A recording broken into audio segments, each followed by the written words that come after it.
So thank you everyone for here joining. If you're on Facebook Live, please feel free to put in the chat box that you're here and let us know where you are from, where you're coming from. And if you have any questions at all for today, feel free to type it in the box.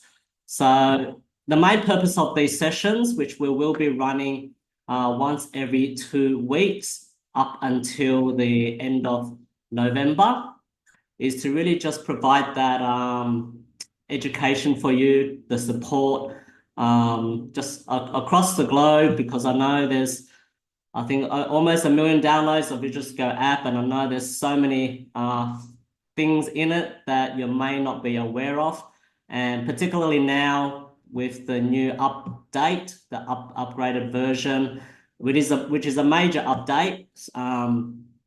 There's going to be, yeah, we would love to inform you what it does and how you can use these features to help you to support yourself if you're a user, or to support the person that you are helping with.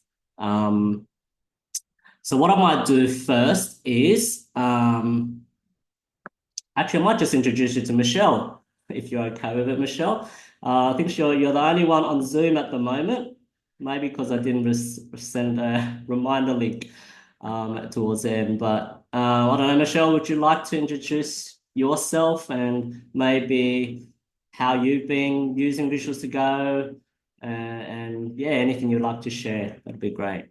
Oh, hold on, you have to be unmuted. Wait. Sorry, I'm back.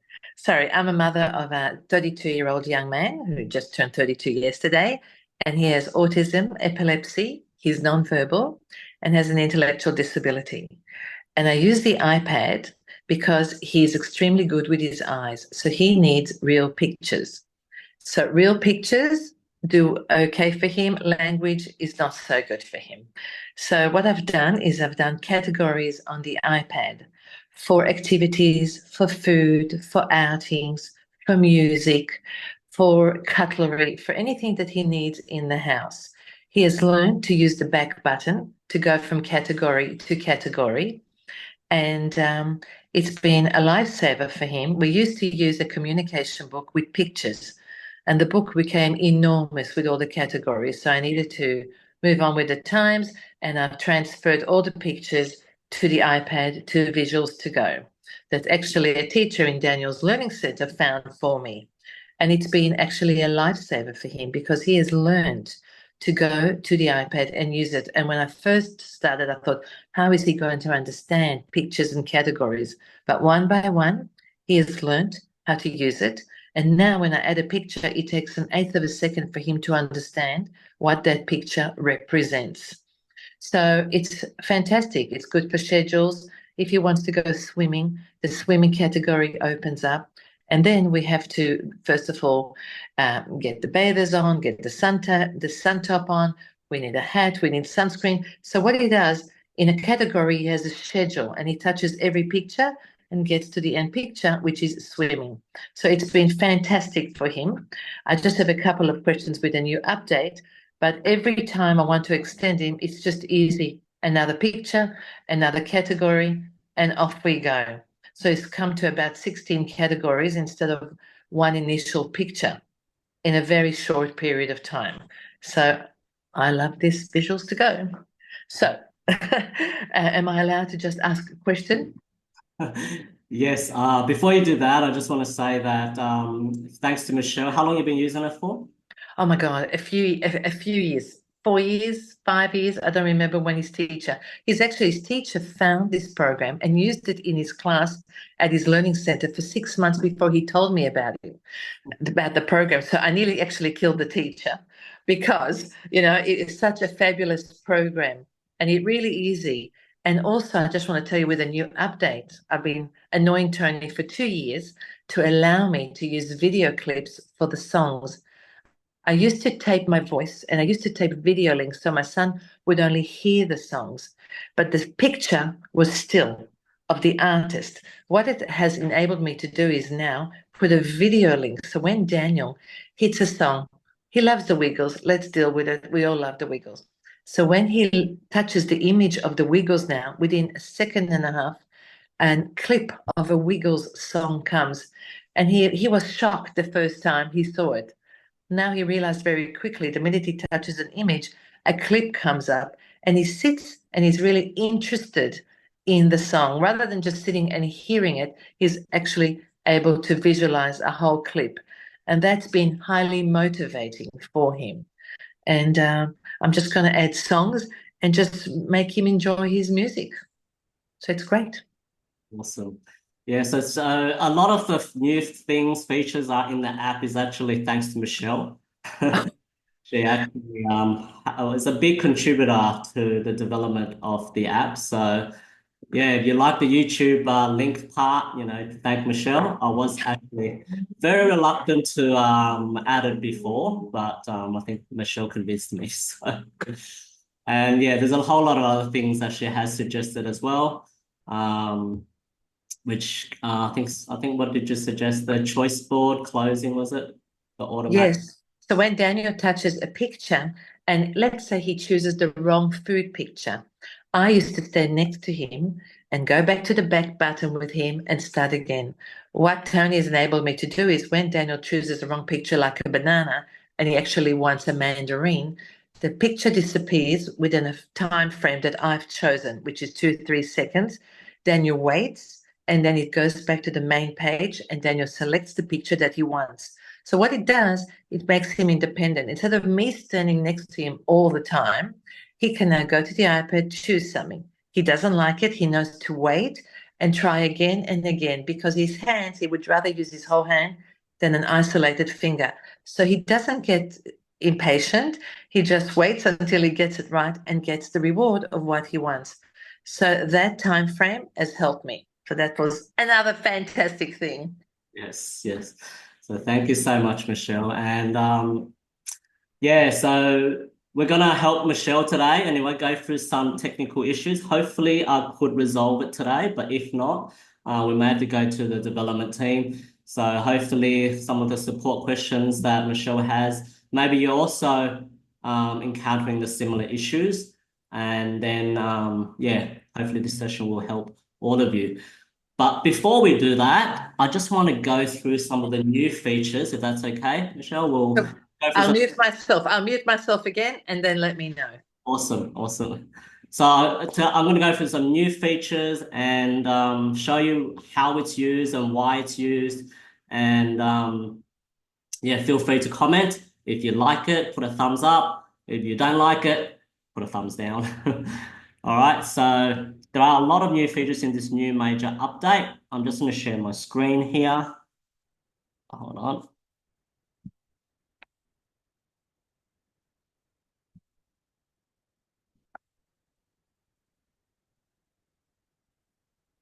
Right.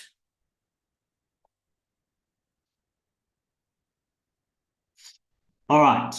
If you bear with me 1 minute, let me see if I could share this one.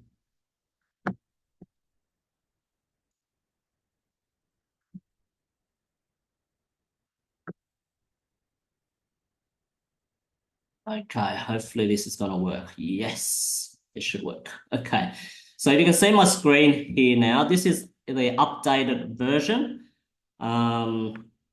What I'll first show you is I might show you the YouTube link. Thanks to Michelle. So I'm going to show you that first. So what you can do, what I might do now is tap on oh yeah, I remember I could actually use my mouse to go into the iPad, I think. Oh, here we go. Technology is something I figured out not that long ago. I could actually, if I connect my cable to the computer, I could use the cursor to access on the iPad. So how cool is that? So click on the pencil icon. I'm just going to create a new album here and I'll call it maybe library search and I'll just call it songs.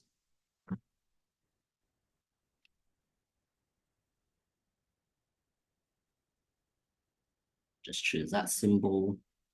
So that's one of the new features as well, because can you see the text automatically appear at the bottom? That's just taken, That's just to speed things up a little bit. You can always change it, but you will probably find that it will pull up the name of the image.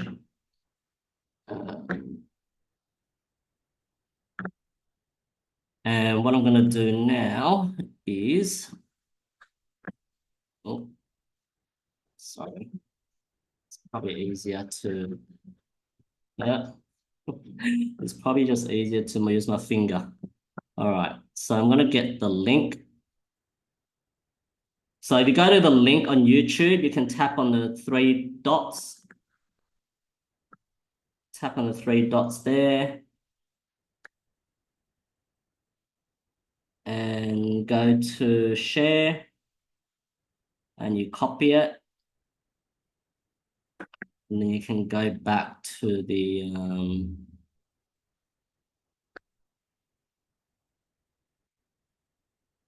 app. Click into the songs. Tap the pencil icon. Add new card. YouTube card. And then you paste the link in there. And you can just tap on the check icon. But if you want to actually preview it, you can press the play button first. So I'm going to press the play button. Okay. So that was good. So now I'm going to tap on the check icon.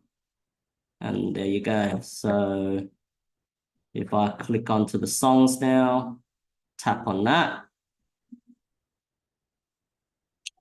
And it will just automatically play for you.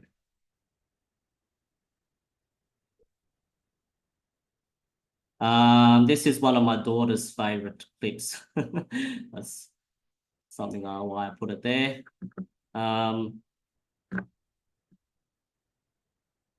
All right, so that's it. So thank you, Michelle. Hopefully that makes more independent for some of you. And if you're a teacher, I actually do that a lot as well. So I've actually put in my morning circle songs, I put like my good morning songs. You can make a choice of what what songs the child can choose instead of me choosing for them. You create a whole group of morning circle songs and then they can choose it themselves. You can do it for days of the week songs, different days of the week songs, different months of the year songs.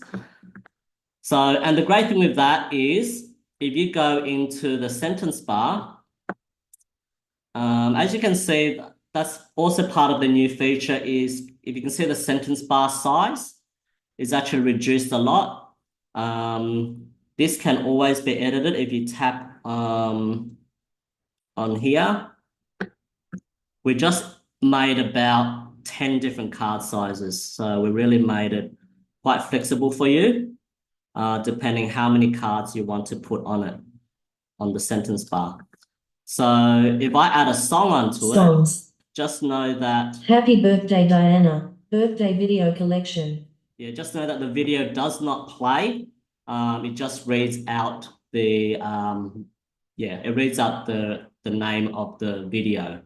Okay, that's done deliberately because we want the user to use it as communication. So they can do things like, I want to play this song here. And it acts like a card, so you can reorder it. Yeah. But if you close it and then you press that would open the song. Yeah. Sorry. Okay. And also the YouTube video cards, you can print them off. So you see how it pulled off the image from the YouTube? You can actually print them off as a card as well. So if you want a direct hands-on use of the card. So I think there's just different ones at the moment. Yeah, so there's one there. So you can print them up as a card to use for your communication purposes.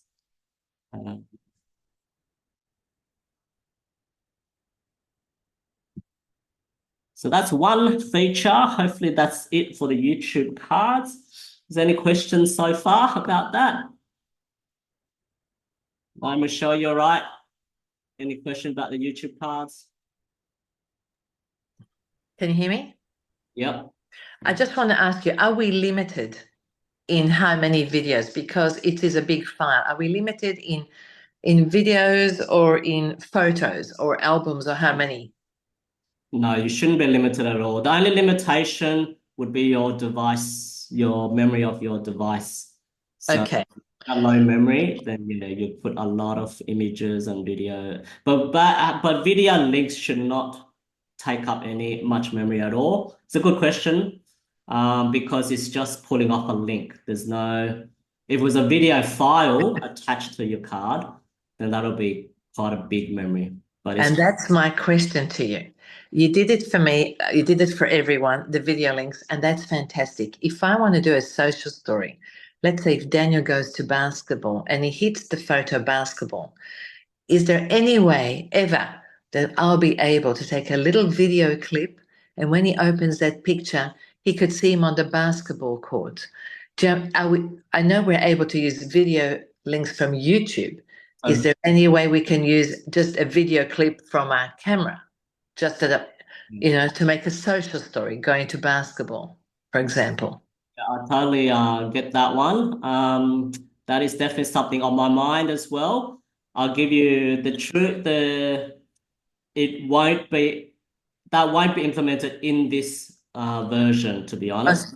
No, that's okay. I just needed to, that's okay. So, In version 2, the new version, the version 2 Visuals2Go, which is coming out hopefully in January, there's a possibility to implement that in that version. can I take a video clip of Daniel and put it on YouTube private and use the link that way? Yes, definitely. Yeah. So maybe we can go around it that way. That's okay. Definitely. Yeah, it should work that way too. Yeah. Okay, so maybe I can go back that way and make a video link, and that way it won't drain too much of memory. It's probably better. Yeah. So you save a lot of memory on your device, and yeah, it'll just be a lot easier. It's just be careful of any privacy stuff. That's all. Okay, I'll put it on private, and then I can do a million things. I think you have to put it on unlisted, not private. Unlisted. Download private will work. Unlisted. Unlisted means no one else can find it. Great. Thank you so much. But That's good. YouTube will still restrict anything on the unlisted if they find any personal stuff on it. That's okay. It's just, if he's going to basketball, it just makes it more real to him than seeing just a picture of a basketball that he's actually on the court. It might relate to him a bit better. Yeah. Okay, great. Thank you for that. Glad that answered your question. All right, move on to the next feature. This is something I personally really like. Have I got still my share screen? Yep, I think so. So this is a feature that I created because I wanted fast communication, and sometimes you don't want the moment to be missed. Okay, so if I have a client who's using the app and he all of a sudden he pays attention to something, and I want to pull off. I don't want to go into create a card and everything, and then the moment can be missed. So if I swipe down here, swipe down. So I'm just giving an example. The child may have found a butterfly, and you just want to find that image very quickly. You go to tap there. Oh, where's my keyboard? And you can comment straight away of what he's actually Butterfly. actually saw. So there's probably a bit of a lag between the Facebook and here, but you say butterfly, yeah, that's a butterfly, and you want that now to be added straight into your album so you don't lose what that child's communicated. So you just tap on the 3 bar there and you go create card from image, and now you can save that image straight away into the album so you won't forget that's one of the things that he likes, if that makes sense. So at the moment, I don't have an animals album, so I'm just going to save it on the first one. Okay, so if I save on just the first part, if you can see now, it's just saved there, see? Butterfly. But if I created an album, for instance, if I had animals, and we went on like an animal, I don't know, went to an animal trip or something, a zoo trip, then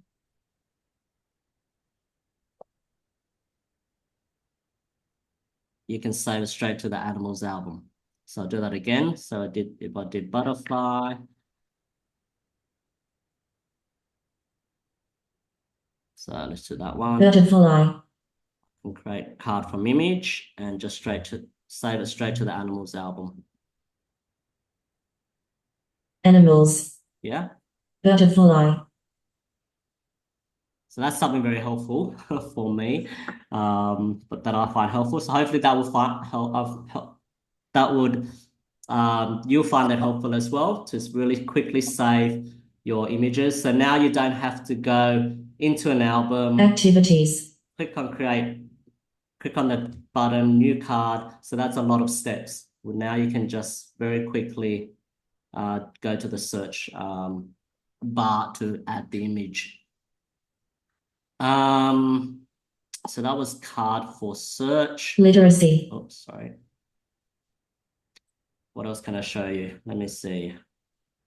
Oh yeah, I probably didn't show you that one. So the card for search, we've actually connected our platform to Pixabay and customized it so that it will pull off images that we like, which is I guess child-friendly images. So you can pretty much search for anything now.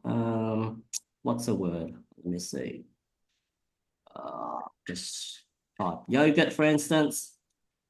So we have our own yogurt image at the top, but then it will also pull off a whole heap of other images from Pixabay as well.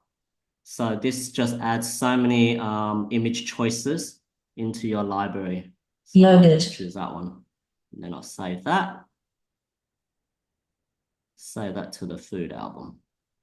So this one has a lot of albums. There you go.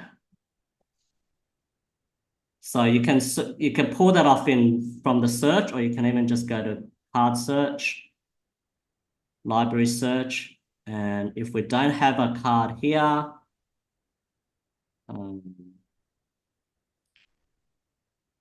let's try the remote control.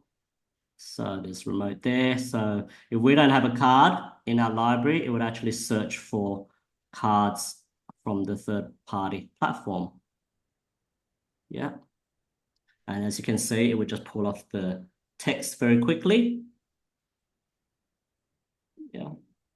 So that would just speed things up a lot.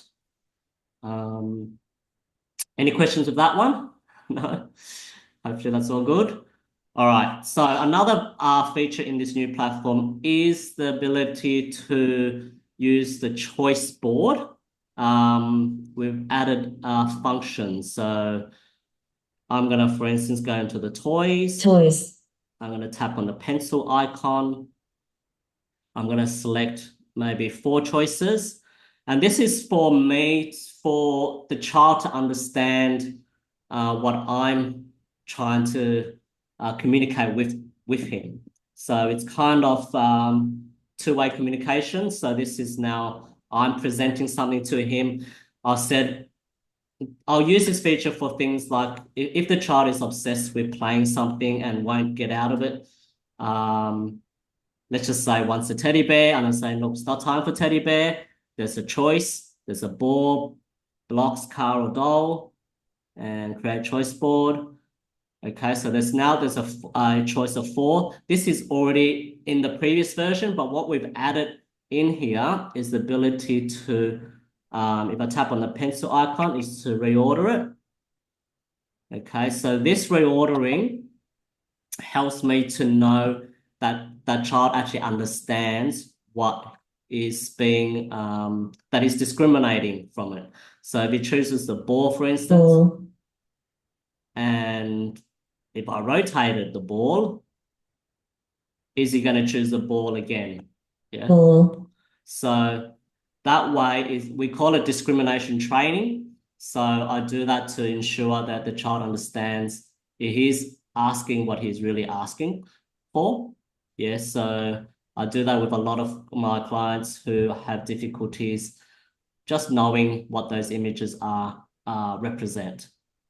So that's the pencil icon, and from here, what else? You can add a new card if you want as well. You can search for it. You can add a new toy. Let's see what there is. Oh, yeah. So I might add a new toy.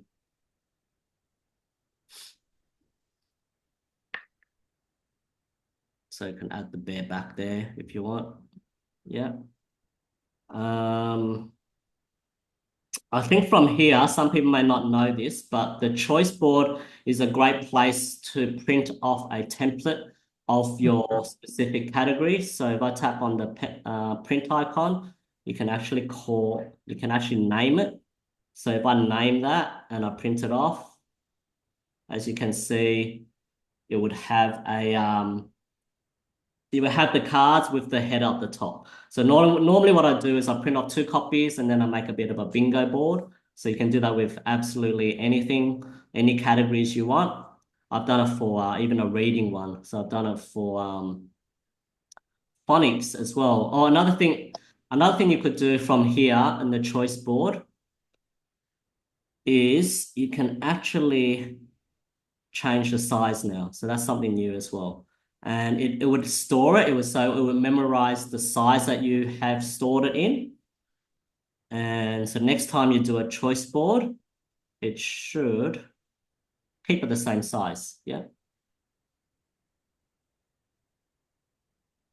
So yeah, so that's choice board. Hopefully that would help you as well. Michelle, do you think it's something that you would use? Is this choice board something you use with Daniel? Well, in order to teach Daniel how to use the iPad, I used to print all the pictures. And then I used to get him to match a picture to the icon, to the picture on the iPad. That's how I started teaching him one picture at the time.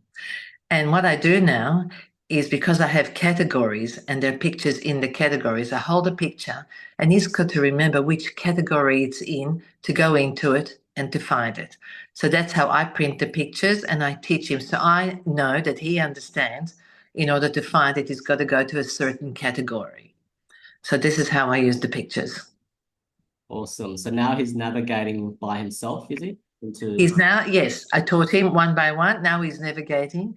And if it's a new category, and just to reinforce it, I sit with him and we play and I get the picture, even with the song selection. I give him 3 pictures or 2 pictures and he chooses one. He has to go to the category. He has to find it, press it and use it. So pictures are always used to reinforce that I understand, that he understands what's going on. Mm-hmm. Yeah. Very true. Yeah, I remember the time when Michelle was saying he needed a gestural prompt, physical prompt to always.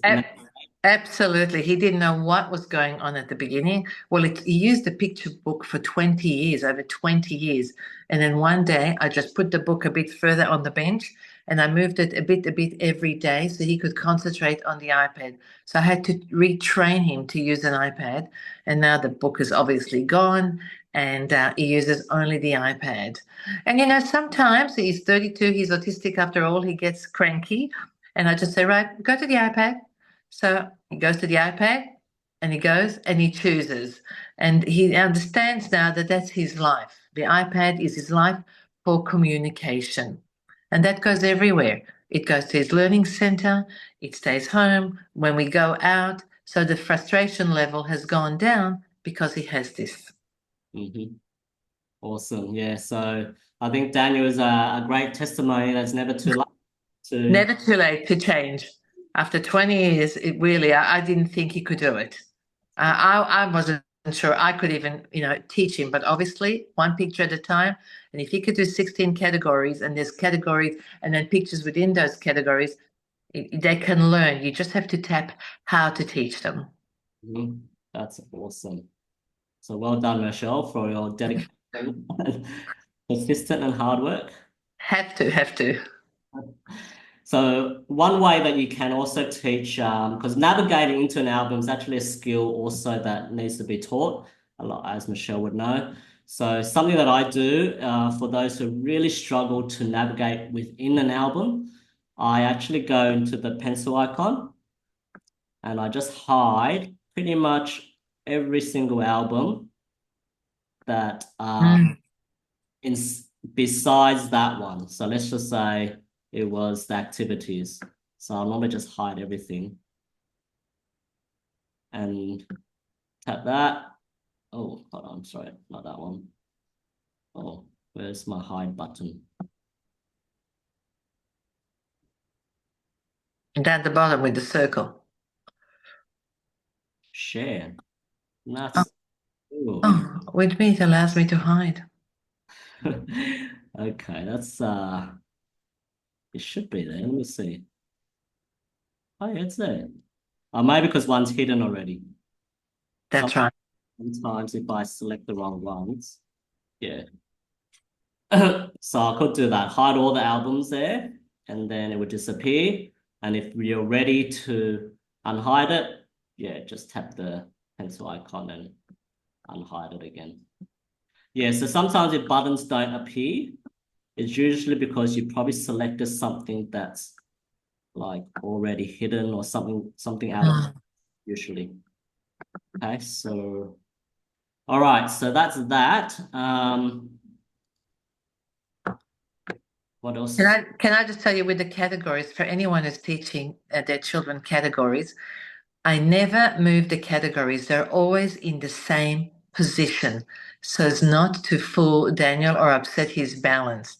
I keep everything in the same position because he remembers it. What's the point of upsetting the balance? That's a very, very good point. Yeah, you don't want communication should be at very, what do you call it? Least stressed as possible. So the easier it is, the better. So it's called, I think, can't remember something. Anyway, I don't remember the word for it. But for me, honestly, though, for me, I don't move it, but there are situations when I do, not deliberately, but if, for instance, if I want them to, because if when the vocabulary actually starts building, you want them to actually be able to use it even with smaller buttons. Okay, so this is not for everybody because it may frustrate them too much, but I would try to, especially if they don't have that much, if they have a fairly decent fine motor control, reducing it. And because they can already, if they can already discriminate, then that's how I would, it would change the order a little bit when you reduce the size. And the other way I will change the order is if I really want to teach that discrimination skill. But I don't do it all the time. Just every now and then I change it just to know that they are discriminating it, and then I'll put it back. But that's depends on the child, depends on the person you're working with. I only do that with food. I move the food pictures around. Okay, yeah. The category stays in the exact same place, but when he gets into it, the choices always change with food, and he's adapted to that. Awesome. So he is discriminating if you move the foods. Yes, absolutely. The food, yes. Food is highly motivating in anyone's life. Yes. True. Awesome. All right.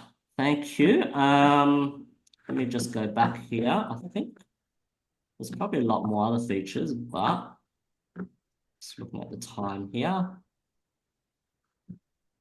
How do I get out of the mouse now? Can't get out of the mouse. Technology. How do I go back? Oh, here we go. Back to the computer. All right. I think that's about it for now in this new major update. Let me see if there was anything. If there's any other questions from Facebook, please feel to comment. If not, we're going to move on.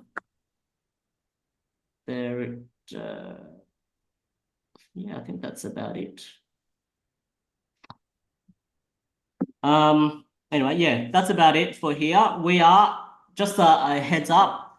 We are not implementing that many new things in the current version, just so you know, because we're putting a lot more time in the version 2, Visuals2Go version 2, which is built from scratch. So it will be actually a lot more, what do you call it? Stable. It'll be stable with a lot more advanced features and it'll be cross-platform. And it would, yeah, so we're very excited for that. And, but if there are any issues with the existing version, we will actually fix it. Attempt to fix it as best as we can. Hopefully there is no other issues that's going to come up. Because I know some of you may have had a few technical issues like Michelle, because it is a major update. We had to, yeah, change a lot of things in the development end that you can't see. So hopefully there isn't anything. If there is, please feel free to message me. You can message support@visuals2go.com. So message support at visuals2go.com with the number 2. So anyway, time for you, Michelle. What other questions? I think I'm going to end this one. I don't think there's too many things I'll show you now. Can I just ask you, how often do we have to back up?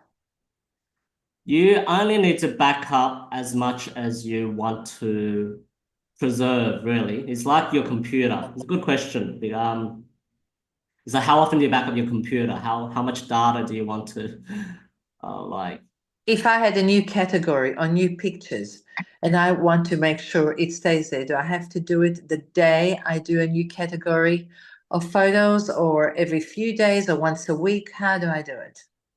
Look, that's completely honestly up to you. It's the same as how often you back up your computer. So if you save the Okay. computer, Okay. That's fine. it would just lose a lot of data the more you back up. So I wouldn't need to. I don't think you need to back up. Usually you back up when there's something major, like a major update, you might want to back that All up. right. Okay. But if you don't change anything, don't do anything, usually iOS changes. Even iOS, software changes on the iPad, even they recommend you back up before you update the iOS. Did you know that too? So No. Okay. Thank you. an iOS major update, they recommend you back it up, but none of us do. But they say, yeah, Thank you. it always causes something. Yeah. Thank you. Going back to backups, so I might just show you some of these things quickly. And can we get rid of old backups? Yeah, so if this was switched on automatic backup for 3 days, once every 3 days, I guess this will really make sure you don't lose anything because we'll back it up every few days, but this would cause a lot of memory usage on your device. So if you select backup to restore, you can see at the bottom how much total backup is there. So at mine is 3.2 gigabytes.